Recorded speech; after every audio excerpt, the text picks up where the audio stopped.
Hello everyone, welcome back on my channel Commerce Excel. If you are new on my channel, then subscribe it and don't forget to hit the bell icon for latest video updates on my channel. So guys, हमने part 1 PERT and CPM को already कर लिया है अपनी last class में। अब हम करने जा रहे हैं पार्ट 2। अगर आपने पार्ट 1 नहीं देखा है तो लिंक आपको इस वीडियो के डिस्क्रिप्शन बॉक्स में मिल जाएगा, आप वहां से पार्ट 1 देख लेना। तो स्टार्ट करते हैं आज की क्लास। हमने पार्ट 1 में ये देखा था कि एक जो प्रोजेक्ट होता है उसकी नेटवर्क प्लानिंग कैसे की जाती है। हमने नेटवर्क प्लानिंग सीखी थी पार्ट 1 में। तो आफ्टर नेटवर्क प्लानिंग मैनेजमेंट के पास एक क्वेश्चन आता है कि टोटल प्रोजेक्ट कंप्लीशन टाइम कितना है और कैसे एक्टिविटीज को शेड्यूल किया जाए, मतलब कौन सी एक्टिविटी कितना टाइम लेगी। एज यू नो, एक प्रोजेक्ट में बहुत सारी एक्टिविटीज और जॉब इन्वॉल्व होती हैं, तो कौन सा जॉब कितने टाइम में कंप्लीट होना चाहिए, ज्यादा से ज्यादा और मिनिमम से मैक्सिमम कितना टाइम उस जॉब में लगना चाहिए, कब स्टार्ट करना चाहिए, कब तक वो एंड होना चाहिए, ये सब क्या है, शेड्यूलिंग का पार्ट है। तो मैनेजमेंट को अब क्या करना होता है, शेड्यूलिंग कैसे करनी होती है, अब हम ये लर्न करने जा रहे हैं। Okay, so see here scheduling of the activities. कैसे शेड्यूलिंग की जाती है एक्टिविटीज को, इसके लिए हमारे पास दो मेथड होते हैं, दो तरीके से शेड्यूलिंग की जाती है। पहला है हमारा फॉरवर्ड कैलकुलेशन से और सेकंड है बैकवर्ड कैलकुलेशन। इन दोनों वे से हम क्या करते हैं, शेड्यूल करते हैं अपनी एक्टिविटीज को।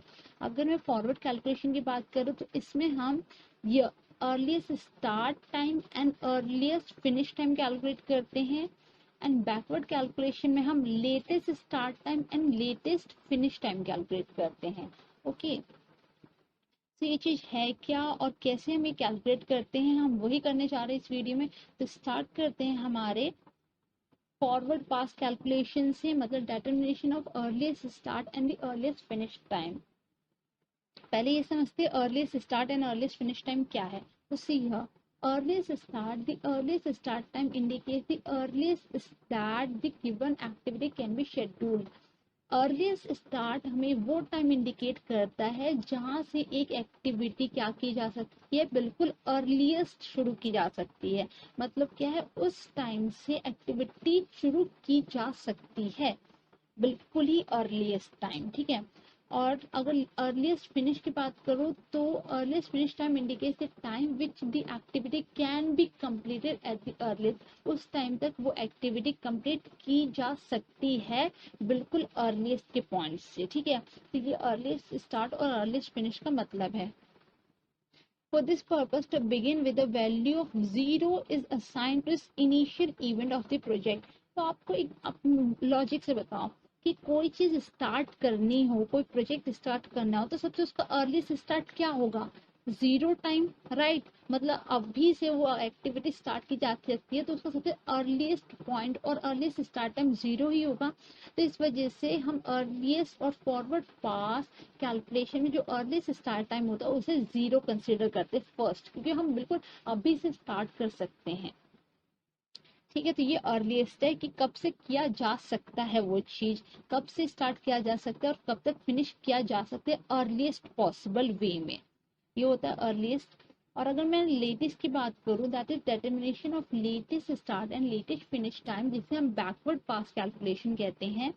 सो in this way backward pass calculation is the mirror image of forward pass calculation. ये एक मिरर इमेज होता है। इसे हम बैकवर्ड पास कैलकुलेशन क्यों कहते हैं, क्योंकि हम यहाँ पे इनिशियल जो स्टार्टिंग की एक्टिविटीज होती है उसके टाइम के अकॉर्डिंग हम शेड्यूलिंग नहीं करते, हम जो लास्ट की हमारी एक्टिविटीज होती है उसके अकॉर्डिंग हम टाइम की शेड्यूलिंग करते हैं। यहाँ पे मैंने कुछ लाइंस लिखी है, आप देखो इसे। In this, the latest time is assigned to the ending event. Okay, जैसे मैंने बताया जो लास्ट एक्टिविटी होती है तो लास्ट एक्टिविटी एंडिंग इवेंट पे ही खत्म होगी। तो ending event of the project and the calculation of the latest start and the finish times for various activities are made by rolling backward. तो पीछे पीछे हम क्या करते हैं, पीछे से स्टार्ट करते हैं, हम आते हैं बिल्कुल बिगनिंग पे। इस तरीके से हम कैलकुलेशन करते हैं टाइम की एक्टिविटीज के लिए। अब बिल्कुल टेंशन मत लेना, इसे हम बिल्कुल भी प्रैक्टिकल से करेंगे, सारे डाउट्स क्लियर हो जाएंगे। ये बस थियोरेटिकल पॉइंट से भी मैं कुछ बता रही हूँ जिससे कि ये चीज होती क्या actually. These times would ensure that if the activities are scheduled by these then the project would be completed by the scheduled time. इस हम क्यों करते हैं बैकवर्ड कैलकुलेशन? बैकवर्ड कैलकुलेशन हम ये इसलिए करते हैं क्योंकि हमें ये पता चले कि जो हमने शेड्यूल किया है वो बिल्कुल उसी टाइम पे कंप्लीट हो। तो इस वजह से बैकवर्ड कैलकुलेशन करके हमें देखते हैं। In case no specific time is given for the completion of the project, latest time में क्या है हम पीछे कैलकुलेट कर रहे हैं, तो इसका मतलब कोई एक पर्टिकुलर पूरा प्रोजेक्ट का टाइम गिवन होगा तभी तो हम कर पाएंगे, वरना हमें क्या पता कि प्रोजेक्ट कब कंप्लीट होगा। लेकिन इन केस अगर कोई स्पेसिफिक टाइम गिवन नहीं है कंप्लीशन के लिए प्रोजेक्ट का, तो हम क्या करेंगे, जो टर्मिनल नोड होगा प्रोजेक्ट का is assign the latest of the earliest finish time. तो जो अर्लीस्ट फिनिश टाइम, उस लास्ट नोड का जो अर्लीस्ट फिनिश टाइम होगा उसी को हम क्या कर लेंगे, ले लेंगे लेटेस्ट फिनिश टाइम को कंसीडर कर लेंगे। मतलब earliest finish time latest finish time के इक्वल होगा टर्मिनल लोड पे, अगर हमें स्पेसिफिक टाइम गिवन नहीं है कंप्लीशन ऑफ द प्रोजेक्ट का। तो ओके, तो इस तरीके से। तो आपको अगर मैं सम अप करके बताऊं और ब्रॉडली बताऊं तो अर्लीस्ट टाइम वो टाइम है जहां से एक एक्टिविटी की स्टार्टिंग की जा सकती है, और लेटेस्ट टाइम वो टाइम होता है जहां से एक एक्टिविटी स्टार्ट करनी चाहिए, बिल्कुल वो चीज रिक्वायर्ड हो जाती है कि नहीं अब इस टाइम तक तो हो जाना चाहिए आपकी लेटेस्ट। ठीक है, ओके। तो जैसे डिफरेंस समझ आ कि अर्लीस्ट जिससे आप कर सकते हो और लेटेस्ट जहां से आपको करनी चाहिए एक्चुअली, जहाँ पे मतलब आपके पास कोई ऑप्शन नहीं है कि आप उसे डिले कर सको, वो उस टाइम आपको स्टार्ट कर देनी है। ठीक है, लेटेस्ट में आपको उस टाइम कर देनी है और अर्लीस्ट आपको कर सकते हो। ये समझ आ रहा है? तो इस तरीके से हम क्या करते हैं, earliest and latest time calculate करते हैं। सो स्टार्ट करते हैं हमारे क्वेश्चन से समझना। इसे example, draw network and calculate the earliest start, earliest finish, latest start and latest finish times of each of the activities. See, यहाँ पे आपको एक टेबल दे रखी है जिसमें आपको एक्टिविटीज के नेम दे रखे हैं ए टू के and activity node. Activity node, node मतलब क्या है, इवेंट ही होता है। तो ये क्या शो कर रहा है कि फर्स्ट नोड से सेकंड नोड तक एक्टिविटी ए होगी एंड फर्स्ट नोड से थर्ड नोड तक एक्टिविटी बी होगी, और इसी तरह हमारे दे रखे हैं सबके। और थर्ड कॉलम में आपका गिवन है ड्यूरेशन की फर्स्ट एक्टिविटी कितने दिनों में कंप्लीट हो जानी चाहिए, सेकंड एक्टिविटी जो बी एक्टिविटी वो कितने दिनों में कंप्लीट हो जानी चाहिए, मतलब इतने इतने डेज क्या है उनको गिवन है। ठीक है, प्रोजेक्ट में तो सबसे पहले क्या करना है, हमें ड्रॉ करना है नेटवर्क। तो नेटवर्क ड्रॉ करते हैं, तो हम आ जाते हैं हमारे इस व्हाइट बोर्ड पे और यहाँ पे हम ड्रॉ करते हैं अपना नेटवर्क। ओके, तो सी, हमें क्या है, हमें यहाँ पे जो फर्स्ट नोड है यहाँ से 3 एक्टिविटीज जा रही हैं। 3 एक्टिविटीज क्या होंगी, फर्स्ट नोड से स्टार्ट होंगी। एक तो कौन कौन सी है, फर्स्ट नोड से पहले स्टार्ट होगा एक्टिविटी ए स्टार्ट होगा जो कि नोड 2 तक गया है। तो यहाँ पे आपका नोड 2 तक गया है फर्स्ट 2 एक्टिविटी ए, और एक्टिविटी ए के साथ हम क्या लिखते हैं, उसका ड्यूरेशन ऑफ टाइम, मतलब कितने दिन लिया है उसने, उस एक्टिविटी को कितना दिन लगेगा कंप्लीट होने में।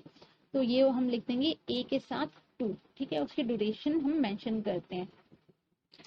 फिर ए नोड से थर्ड नोड तक कौन सी एक्टिविटी करनी है हमें, तो आप देख सकते हैं यहाँ से फर्स्ट नोड से थर्ड नोड तक हमें करनी है एक्टिविटी बी जिसमें कि 7 डेज लगेगा। एंड फर्स्ट नोड से स्टार्ट होगी एक्टिविटी और फोर्थ नोड तक है वो है आपकी सी एक्टिविटी जिसमें है आपका 8 डेज की टाइम गिवन है आपको, फिर वो 8 डेज लेगा सी एक्टिविटी। अब बात करते हैं हमारा डी एक्टिविटी। तो डी एक्टिविटी स्टार्ट होगा जहाँ पे ए एक्टिविटी, यहाँ पे आप देख सकते हो ए एक्टिविटी खत्म हुआ है सेकंड नोड पे, तो डी एक्टिविटी स्टार्ट होगा सेकंड नोड से और फिनिश होगा फिफ्थ नोड पे। तो सेकंड नोड से स्टार्ट करते हैं और फिफ्थ नोड पे फिनिश होगा। तो ये है हमारा डी एक्टिविटी जो कि ले रहा है 3 डेज का टाइम। अब हम एक्टिविटी ई की बात करें तो ई जो एक्टिविटी है वो हमारा थर्ड नोड से फिफ्थ नोड तक है। सो हियर इज इट, ये है हमारा ई एक्टिविटी जो कि 6 डेज का टाइम ले रहा है। अब हम एफ एक्टिविटी की बात करें तो वो है थर्ड नोड से 6 नोड तक। सो हियर इज इट, और ये है हमारा एफ एक्टिविटी जो कि 10 डेज का टाइम ले रहा है। और देन हमारा है जी एक्टिविटी है वो थर्ड नोड से 7 नोड है। सो यहाँ पे हम 7 नोड बना देंगे और ये है जी एक्टिविटी जो कि 4 डे का टाइम ले रहा है। एंड एच एक्टिविटी है वो 4 से 6 तक की नोड है। सो 4 से 6 तक की नोड में कौन सी एक्टिविटी हो रही है हमारी एच एक्टिविटी, जो कि 6 डेज का टाइम ले रहा है। एंड देन हमारी आई एक्टिविटी है वो 5th to 7 नोड तक जा रही है। सो यहाँ पे 5th है और ये रहा 7, तो यहाँ से यहाँ तक आपकी कौन सी एक्टिविटी है, ये है आई एक्टिविटी जो कि 2 डेज का टाइम ले रहा है। एंड जे जो एक्टिविटी वो 6 to 8 है। Okay, so here is it 8, तो ये आ गया 6 to 8 आपका जे एक्टिविटी जो कि 5 डेज का टाइम ले रहा है। एंड देन फाइनली हमारी जो के एक्टिविटी ये है 7 to 8 नोड, तो यहाँ 7 है यहाँ 8 है, तो यहाँ से यहाँ तक एक्टिविटी जाएगी हमारी के जो कि 6 डेज का टाइम। ओके, सो इस तरीके से हमने अपना नेटवर्क डायग्राम बना लिया प्रोजेक्ट का।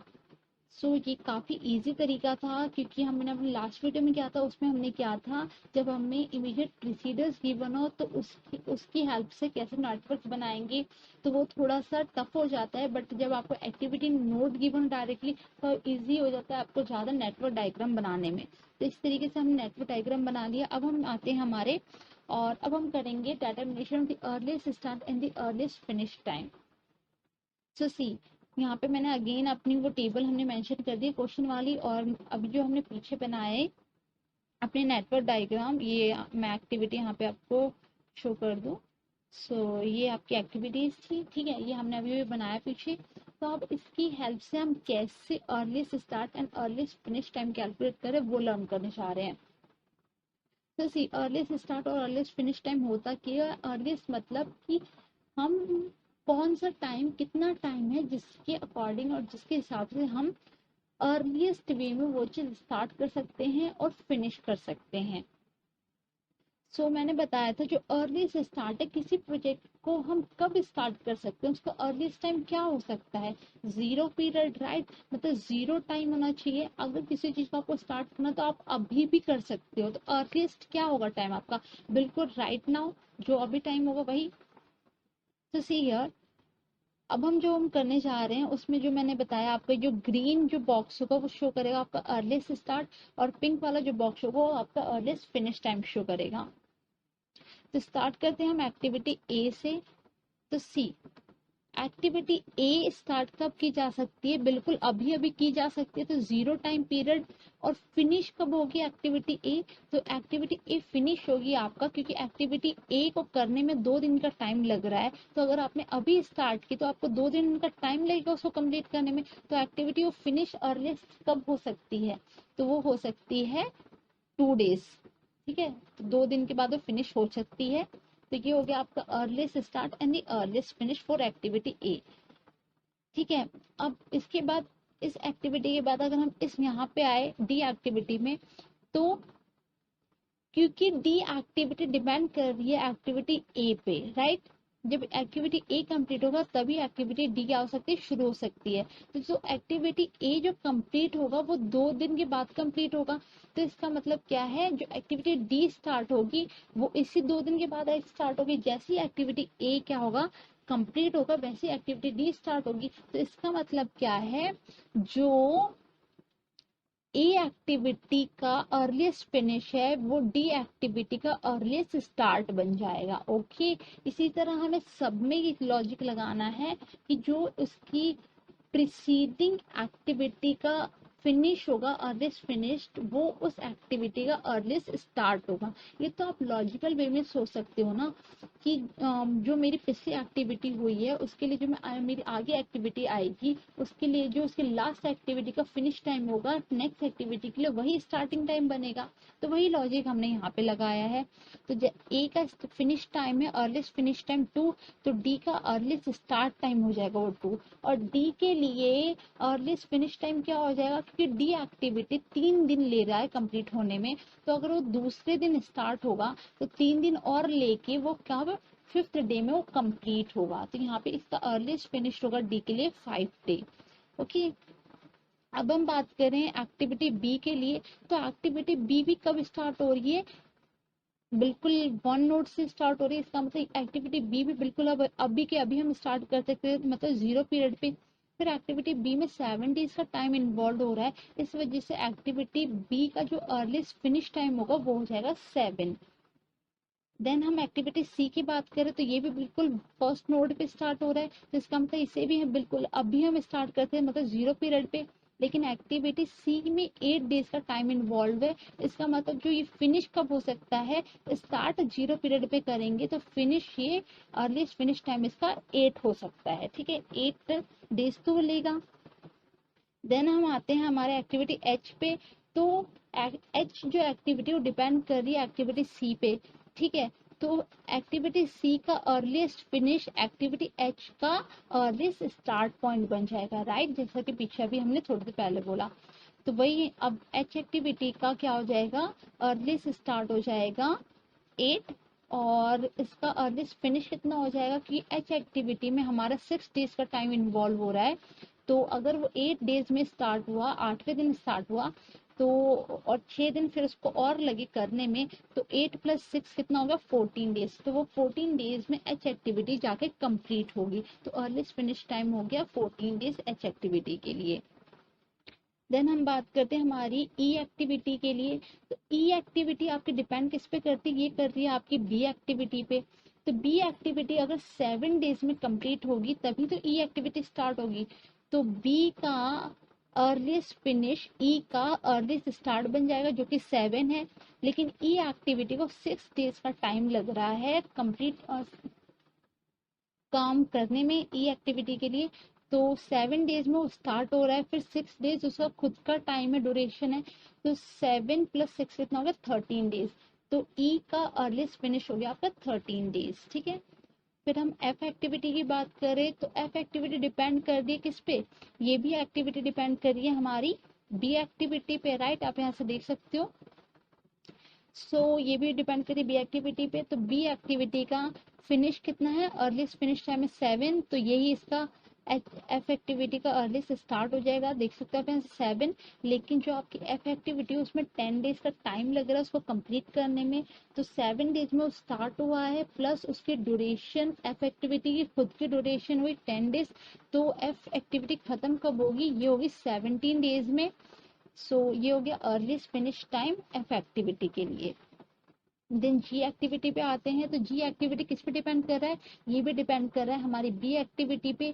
तो बी एक्टिविटी का अर्लीस्ट फिनिश टाइम जी एक्टिविटी का अर्लीस्ट स्टार्ट टाइम हो जाएगा जो कि 7 है।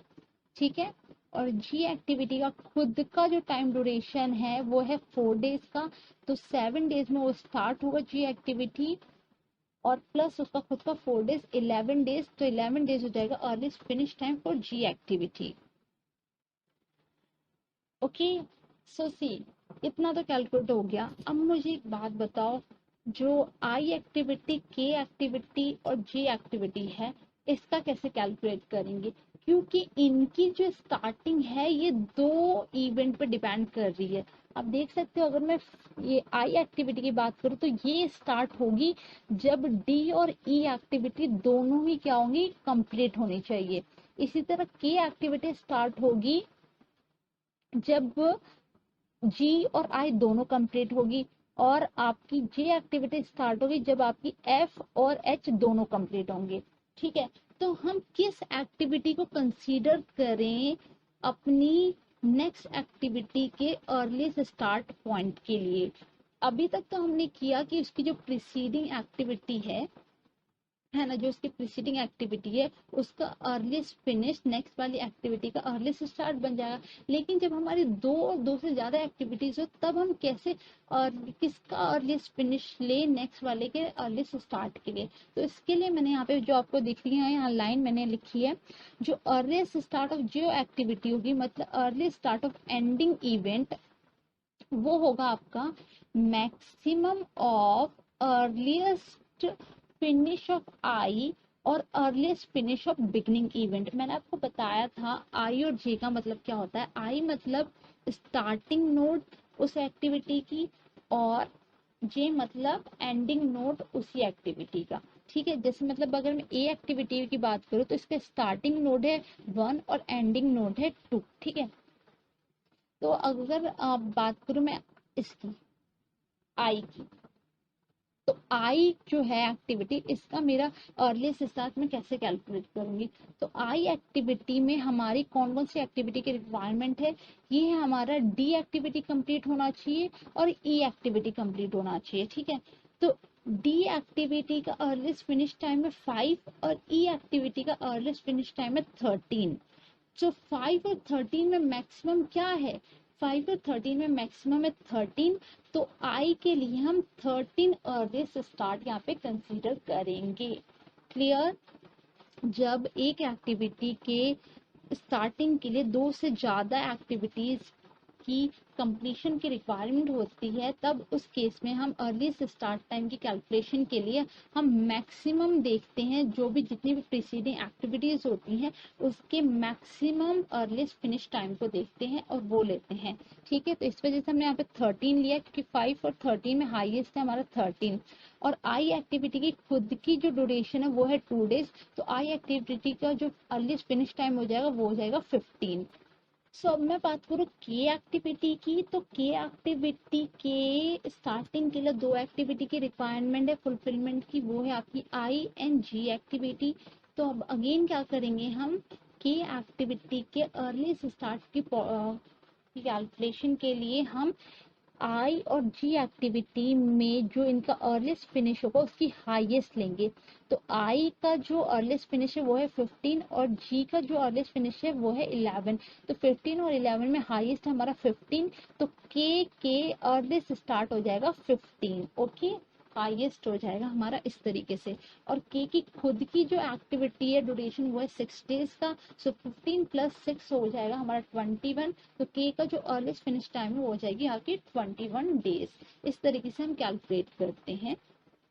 और फाइनली हमारा आ गया जे एक्टिविटी। तो जे एक्टिविटी के स्टार्टिंग के लिए 2 एक्टिविटी इन्वॉल्व है, जो कि एफ एंड एच। और एफ एंड एच में से किसकी फिनिश टाइम को, अर्लीस्ट फिनिश टाइम को जे एक्टिविटी की अर्लीस्ट स्टार्ट टाइम कंसीडर किया जाए, तो कैसे करेंगे, एफ और एच के अर्लीस्ट फिनिश टाइम की हाईएस्ट को लेंगे, राइट। सो एच का जो आपका है अर्लीस्ट फिनिश टाइम वो है 14 और एफ का जो है वो है 17 अर्लीस्ट फिनिश टाइम। सो 17 और 14 में हाईएस्ट है 17, तो 17 हम क्या करेंगे, जे एक्टिविटी के लिए अर्लीस्ट स्टार्ट पॉइंट लेंगे। तो 17 ले लिया हमने यहाँ पे, ठीक है। और जे एक्टिविटी खुद की ड्यूरेशन है वो है 5 डेज की, तो 17 प्लस 5 आ गया 22। ओके, तो ये इस तरीके से हमने क्या किया, हमने earliest start and earliest finish time हर एक एक्टिविटी कैलकुलेट कर ली है, किस एक्टिविटी को कितने टाइम तक कंप्लीट होना हो सकता है। बेसिकली वो हो सकता है, अर्लीस्ट में हम ये देख सकते वो किया जा सकता है उस टाइम तक। ओके, सो नाउ अब हम डिटरमाइन करते हैं हमारे latest start and latest finish time की। सो अगेन मैंने यहाँ पे टेबल जो है आप शो कर दिए है, और जो हमने नेटवर्क ड्रॉ किया था वो मैं आपको एक्टिविटीज यहाँ पे बता दूँ, तो ये हमारी एक्टिविटीज थी। ओके, नाउ अब क्योंकि हमने लेटेस्ट स्टार्ट में कैसे कैलकुलेशन करनी है, हमें लेटेस्ट स्टार्ट में हमें बैकवर्ड कैलकुलेशन करनी होती है। इसका मतलब जो हमारी लास्ट एक्टिविटी है उसके लिए हम करेंगे पहले, सबसे पहले उसके लिए टाइम डिटरमाइन करेंगे। सो से यहाँ पे आपका जो ग्रीन बॉक्स शो होगा वो लेटेस्ट स्टार्ट को शो करेगा, एंड पिंक आपको लेटेस्ट फिनिश शो करेगा। तो स्टार्ट करते हैं हमारी। सो सी जो हमारा 8th नोड है, जो 8th इवेंट है बेसिकली, वो क्या है वहां पे के और जे दोनों ही एक्टिव वहां पे फिनिश हो रही है। तो हम के या जे दोनों में से किसी से भी स्टार्ट कर सकते हैं, तो हम के जो एक्टिविटी है उससे स्टार्ट करते हैं। तो क्योंकि हम इसमें बैकवर्ड कैलकुलेशन करते हैं, तो हमें एक जो आखिरी पॉइंट और जो लास्ट टाइम होना चाहिए वो पता होना चाहिए। वो अब हमें क्योंकि इसमें पता नहीं है, स्पेशली दिया नहीं है, तो जब गिवन ना हो तो हम क्या करते हैं, हम इसकी लेटेस्ट फिनिश टाइम को अर्लीस्ट फिनिश टाइम की उस एक्टिविटी के अर्लीस्ट फिनिश टाइम के इक्वल लेते हैं। तो आप देख सकते हो जो हमारा पीछे है उसमें अर्लीस्ट फिनिश टाइम जो कि 8 नोड पे खत्म हो रहा है, उसमें से हाईएस्ट है आपका 22। तो जो 22 है उसे हम कंसीडर करेंगे अर्लीस्ट फिनिश टाइम की तरह इस एक्टिविटी में। तो जो 22 है वो लेटेस्ट फिनिश टाइम हम के एंड जे दोनों के लिए ही कंसीडर करेंगे, क्योंकि ये दोनों ही जो 8th नोड पे खत्म हो रही हैं। तो अगर मैं के से स्टार्ट करूँ तो और लेटेस्ट फिनिश टाइम हो जाएगा हमारा 22, और जो लेटेस्ट स्टार्ट टाइम है वो कितना हो जाएगा, क्योंकि हम बैकवर्ड कैलकुलेशन कर रहे हैं, तो क्योंकि के एक्टिविटी 6 डेज का टाइम ड्यूरेशन ले रहा है, सो 22 लेटेस्ट फिनिश में से 6 डे माइनस करेंगे तो 16 आ जाएगा लेटेस्ट स्टार्ट फॉर के एक्टिविटी। अगर जे एक्टिविटी की बात करें तो इसका भी जो लेटेस्ट फिनिश होगा 22 ही डेज होगा, और इसका लेटेस्ट स्टार्ट हो जाएगा 70 डेज, क्योंकि जो जे एक्टिविटी वो 5 डेज का टाइम ले रहा है उसकी एक्टिविटी के लिए। देन हम आएंगे जी एक्टिविटी पे, तो जो जी एक्टिविटी है इसके लिए हमारा लेटेस्ट फिनिश टाइम हो जाएगा 16, क्योंकि आप देख सकते हैं हम पीछे से कैलकुलेशन कर रहे हैं ना, तो आपका यहाँ पे लेटेस्ट स्टार्ट टाइम जो के एक्टिविटी की है वो लेटेस्ट फिनिश टाइम हो जाएगी जी एक्टिविटी के लिए, एंड जी एक्टिविटी का लेटेस्ट स्टार्ट टाइम हो जाएगा 12, क्योंकि जी एक्टिविटी की खुद की ड्यूरेशन रिक्वायरमेंट है उस एक्टिविटी की 4, तो 16 माइनस करेंगे 4 हमारे पास आएगा 12। देन एफ एक्टिविटी की कैलकुलेशन करेंगे, तो एफ एक्टिविटी बैकवर्ड कैलकुलेशन कर रहे हैं हम, तो जे के बाद बैकवर्ड में हमारा यहाँ पे एफ एक्टिविटी आया है, तो आप देख सकते हो जो जे का लेटेस्ट स्टार्ट है वो एफ का लेटेस्ट फिनिश बन जाएगा जो कि 17 है, और एफ का लेटेस्ट स्टार्ट हो जाएगा 7, क्योंकि एफ की खुद की जो एक्टिविटी है वो 10 डेज में कंप्लीट हो रही है। देन हम एच की बात करेंगे, तो जो एच एक्टिविटी है वो भी बैकवर्ड कैलकुलेशन में जे का ही पार्ट है, जे के बाद यहाँ पे बैकवर्ड वे में एच है, ठीक है। सो इसका भी जो एच का लेटेस्ट फिनिश होगा वो भी 17 ही होगा, क्योंकि जे का लेटेस्ट स्टार्ट 17 है। हम पीछे से बात करें इस वजह से ध्यान से समझना, कंफ्यूज मत हो जाना उससे। तो एच का हो गया आपका लेटेस्ट फिनिश टाइम 17, ठीक है। क्यों है 17, क्योंकि जे का ये लेटेस्ट स्टार्ट टाइम है, तो एच का लेटेस्ट स्टार्टअप कितना हो जाएगा 11, क्योंकि एच की खुद की एक्टिविटी की रिक्वायरमेंट 6 डेज की है, तो 17 माइनस 6 11 इस तरीके से।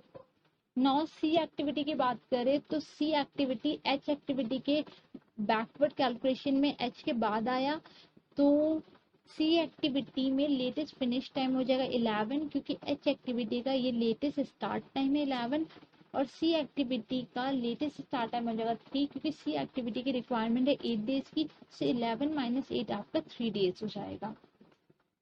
देन हमारा आई एक्टिविटी है, तो आई एक्टिविटी जो है बैकवर्ड कैलकुलेशन वो के बाद आ रहा है, ठीक है। सो आई एक्टिविटी का लेटेस्ट फिनिश टाइम हो जाएगा 16, क्योंकि के एक्टिविटी का ये लेटेस्ट स्टार्ट टाइम है, और आई एक्टिविटी का लेटेस्ट स्टार्ट टाइम हो जाएगा 14, क्योंकि आई एक्टिविटी की 2 डेज की रिक्वायरमेंट है उस एक्टिविटी की, सो 16 माइनस 2 14 डेज। देन हम ई एक्टिविटी की बात करें, सो ई एक्टिविटी क्या है, ई एक्टिविटी कब आएगी आपकी, ये है आपकी आई के बाद बैकवर्ड, ध्यान रखना बैकवर्ड, तो आप देख सकते हैं यहाँ से आई के बाद है ये, तो ई एक्टिविटी के लिए लेटेस्ट फिनिश टाइम हो जाएगा 14, क्योंकि आई का ये कितना है लेटेस्ट स्टार्ट टाइम है। इस तरीके से ई का जो लेटेस्ट स्टार्ट होगा वो 8 हो जाएगा, क्योंकि ई की एक्टिविटी की खुद की रिक्वायरमेंट 6 डेज की, सो 14 माइनस 6 यहाँ पे 8 आ जाएगा आपका।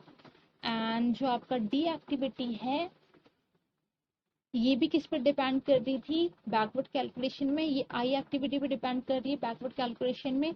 सो जो डी एक्टिविटी है इसका लेटेस्ट फिनिश टाइम भी 14 होगा, क्योंकि आई एक्टिविटी का लेटेस्ट स्टार्ट टाइम है 14, और डी एक्टिविटी का लेटेस्ट स्टार्ट टाइम हो जाएगा आपका 11, क्योंकि डी एक्टिविटी की 3 डेज की रिक्वायरमेंट है, सो 14 माइनस 3 11।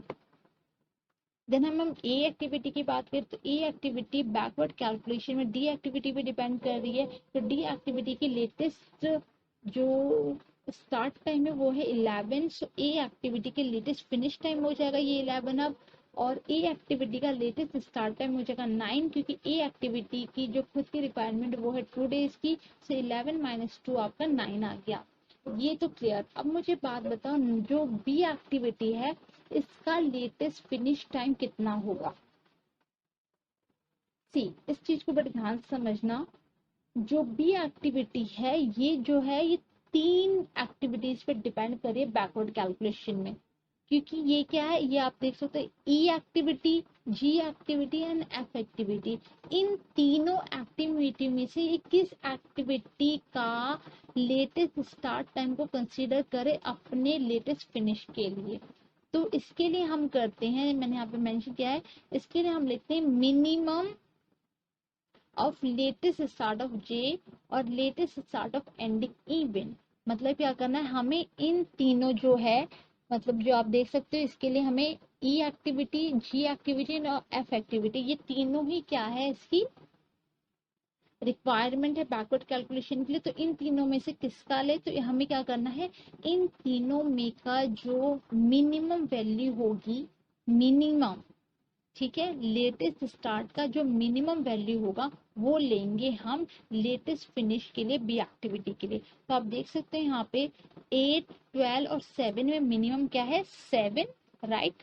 सो 7 क्या ले लेंगे हम, बी एक्टिविटी के लिए लेटेस्ट फिनिश टाइम ले लेंगे, और latest start time B activity के लिए कितना रहेगा, 0, क्योंकि बी एक्टिविटी की खुद की रिक्वायरमेंट है 7 डेज की। तो 7 माइनस 7 आपका 0। इस तरीके से हमने latest start and latest finish time calculate किया है अपने इस प्रोजेक्ट के लिए। Okay, so in this video हमने ये सीखा कि earliest start, earliest finish time कैसे कैलकुलेट किया जाता है, latest start and latest finish time कैसे कैलकुलेट किया जाता है। होप सो आपको क्लियर हो गया हो। Thank you so much, bye, take care.